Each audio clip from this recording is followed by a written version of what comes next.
Alô, gente querida, que sempre nos acompanha nesse momento Lobo da Costa, que é um momento importante para nós que falamos do nosso mentor que é o Francisco Lobo da Costa. Agradeço a audiência de vocês que estão sempre aqui conosco e quero lembrar vocês de uma coisa. No último episódio, eu falei que este local estaria ocupado por alguém e já está. Quem será essa linda moça, essa linda criatura angelical? E o que ela estaria fazendo aqui no nosso meio e o Francisco acompanhando? Pois bem, essa é a Saturnina Elvira de Arruda. Vocês já ouviram o nome dela, né? A Elvira, a amada do nosso Francisco Lobo da Costa. E como é que ela se materializou neste lindo quadro? Tem uma história também muito bonita para ser contada. Nós gostaríamos de poder oferecer para vocês alguma imagem da Saturnina Elvira. E então, através da descrição que o nosso Francisco fez dela, cabelos escuros, olhos amendoados, rosto angelical, isso não em um só poema, em vários que eu pesquisei, nós chegamos a um tipo físico. E eu pedi então ao amigo, pintor e escritor Mário Campelo, que, se possível, retratasse a Elvira, para que a gente pudesse ter uma imagem dela, já que as fotos da sua época não nos chegaram, ou porque ela não tenha tirado fotos, ou porque as fotos se perderam com o tempo. Então o Mário aceitou essa incumbência e me contou que sempre ele, como ele é espiritualista e espírita, ele se concentra na produção de uma obra e se concentrou na produção da Elvira de tal forma que ele a enxergou e a pintou rapidamente. Então, esta é a história desta linda pintura. A Elvira, podemos dizer, se materializou, né, para o nosso artista e, graças a isso, nós podemos hoje vê-la, né? Assim, Francisco Lobo da Costa escreveu. E mais, ele dizia que Elvira era linda, formosa e angelical. Então, nós temos aqui a Elvira. Por isso que hoje eu vim em festa para comemorar, né, a chegada dela, da nossa querida Elvira. Bom, mas nós estamos num patamar já de não tão bons fluidos, bons ventos para esse namoro do Lobo com a Elvira. Depois que ele voltou de São Paulo, ele se encontrou várias vezes com a Elvira, inclusive no túmulo da sua mãe. Quando ele lá foi rezar, a Elvira também estava lá, né, rezando. Isso nós vamos ver depois num lindo poema que ele escreve e dedica a ela, Saturnina Elvira, coloca o seu nome. Esses poemas de 1876, ele já coloca o nome de Elvira e dedica bem a ela. Então, eles se encontram várias vezes, em vários lugares, saraus. Eles se encontravam nos saraus da própria família Arruda, nos saraus da família Osório e tantos outros saraus que havia na nossa alta sociedade pelotense. E aí nós temos aquele pai da Elvira, muito zeloso, né? E também um pouquinho prepotente, que vai notar que a Elvira estava muito dedicada ao Francisco. E ele, é claro, a gente já conversou sobre isso antes, ele queria para as suas filhas e filhos alguém da própria classe social, que é uma classe social alta, eram ricos, charcadores, com donos de terras, com grandes casas, etc. Então, só por isso, o Francisco Lobo da Costa já não servia para genro. E também ele ouviu falar que o Francisco, depois que retornou de São Paulo, de noite ele bebia com os amigos e isso o desgostava muito. Então, o nosso João Mendes de Arruda resolveu fazer com que a Elvira rompesse todo o namoro com o Francisco. E isso vai acontecer, né? De forma drástica para o nosso querido Francisco e também de forma drástica para aquele outro Francisco, o Francisco de Paula Pires, que namorava a irmã da Elvira, que era a Luísa, e que os quatro faziam programas juntos, passeavam, namoravam. Então, o que aconteceu? O Francisco de Paula Pires, sabendo que o seu futuro sogro não queria que a Elvira continuasse com o nosso Lobo da Costa, o que vai fazer? Ele quer continuar com a Luísa.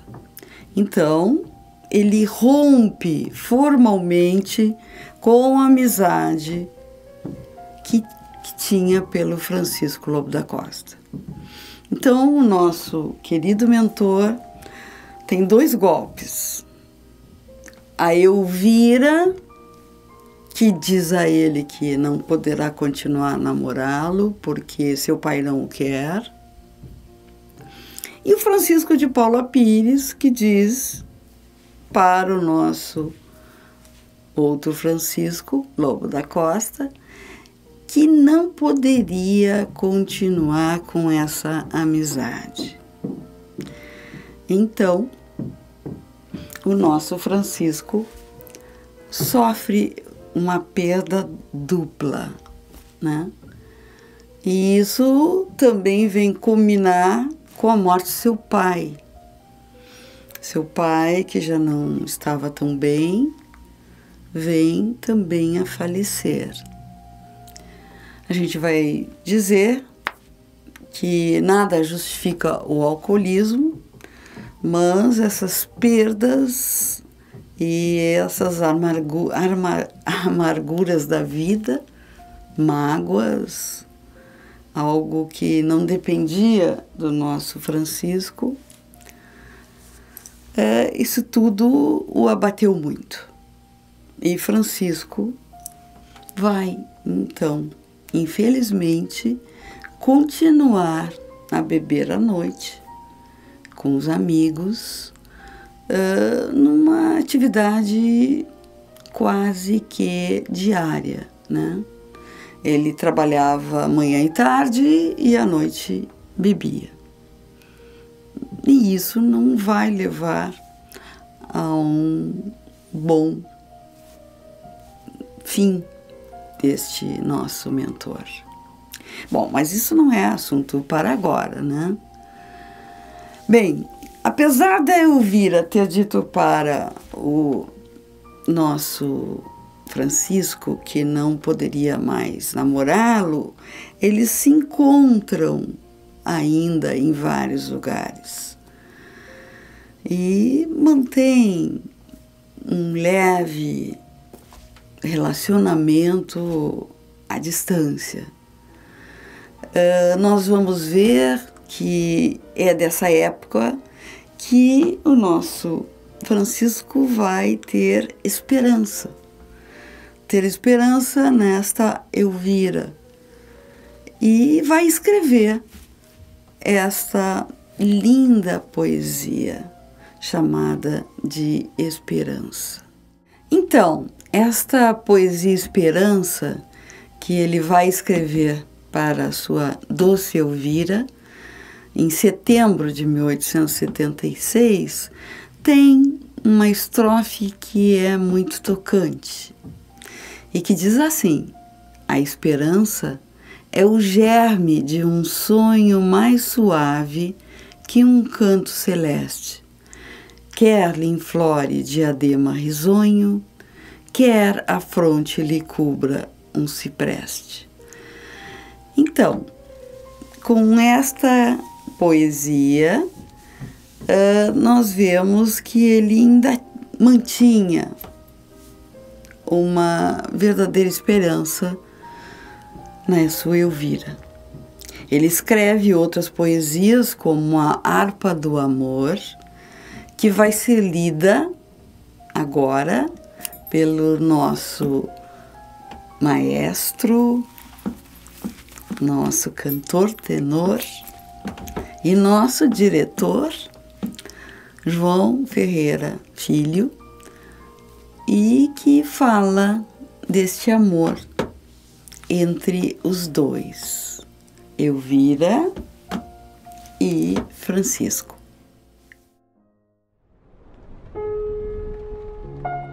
Harpa de amor, a saturnina Elvira.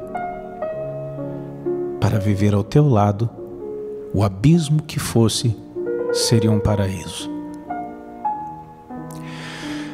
Amei-te quando da alvorada as brisas tremiam leves na palmeira a flux, e ao som dos cantos da saudosa avena vaguei nos campos de esmeralda e luz. Pedi saudoso à viração perfumes, ao sol os raios de vernal sazão.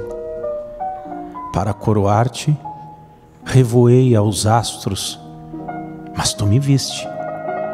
E o que disseste então? Mas tu me viste, e a palpitar de amores passastes rindo sobre o lago azul, úmida a fronte cintilando orvalhos, clícia mimosa dos vergéis do sul. Mas tu me viste, e nem sequer de manso mágicas falas suspiraste ao fim, e ao tom das águas resvalava o bote, soltos os panos a fugir de mim. Segui teu voo, gondoleira errante, sobre as areias caminhando a sós, como o perdido viajor do Saara segue a estrelinha a se esconder veloz. Depois a orquestra murmurou nas salas, do parque o aroma recendia ativo, e eu, fria sombra, a deslizar sem tino, entrei convulso no salão festivo. de luz e cânticos, virginal coroada, hebreia pálida, fui achar-te ali. Todos buscavam decifrar teu nome, e tudo suspirou por ti. Lembraste acaso? Nem sequer me viste, branca, serena, oriental visão. Da valsa doida no espiral fugias, sobre o veludo que cobria o chão. Ah, não me viste, mas de leve ao menos, quando o cansaço fez bulir teu seio, foste à janela respirar medrosa, da noite o vento de perfumes cheio. Como eras bela!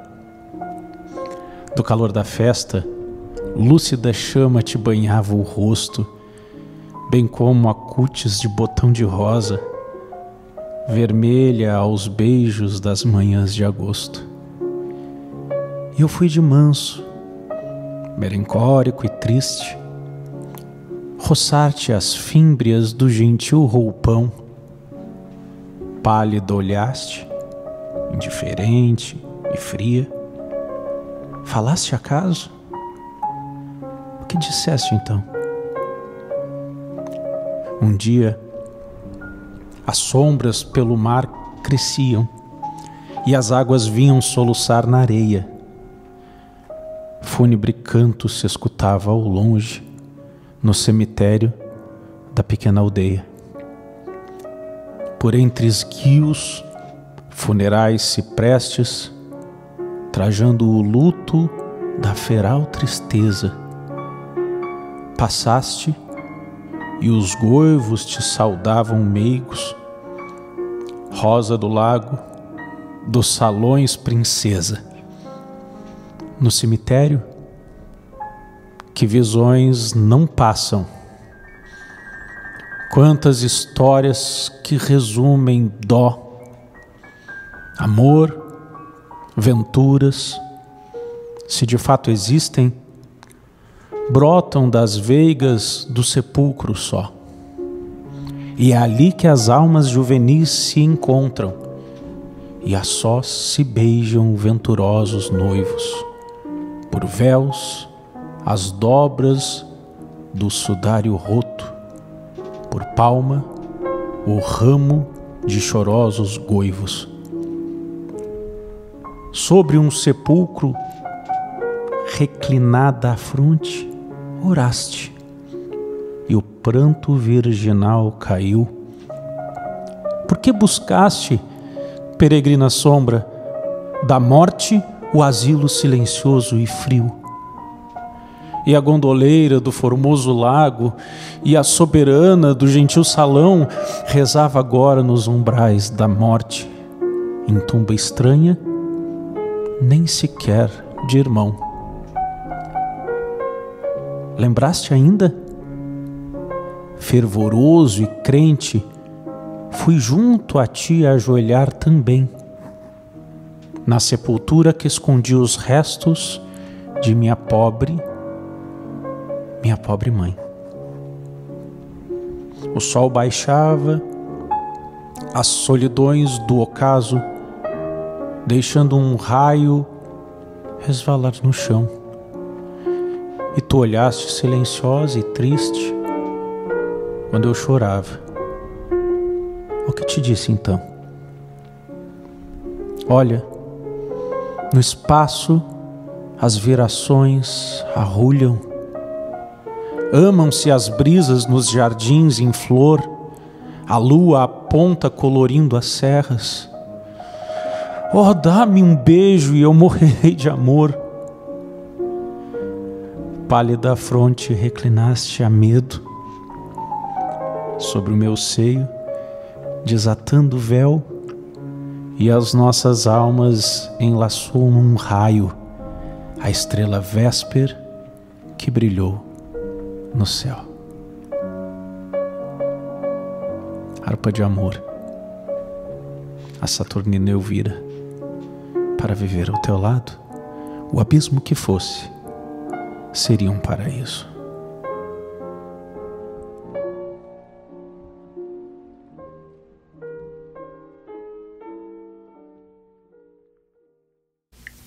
como eu já disse, o nosso Francisco Lobo da Costa, neste ano de 1876, escreve e coloca o nome de Elvira nos seus poemas, e ele o faz de uma maneira bem precisa.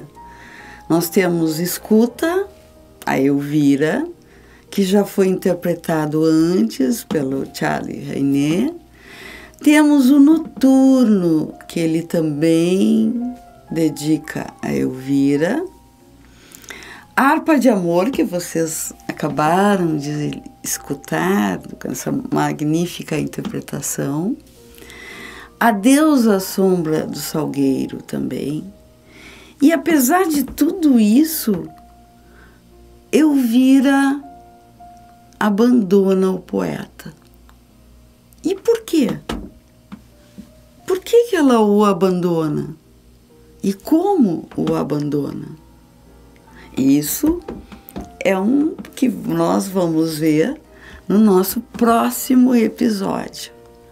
Então, fiquem com Deus, fiquem com nosso mentor Lobo da Costa, com a nossa Elvira, e um beijo e um abraço para todos.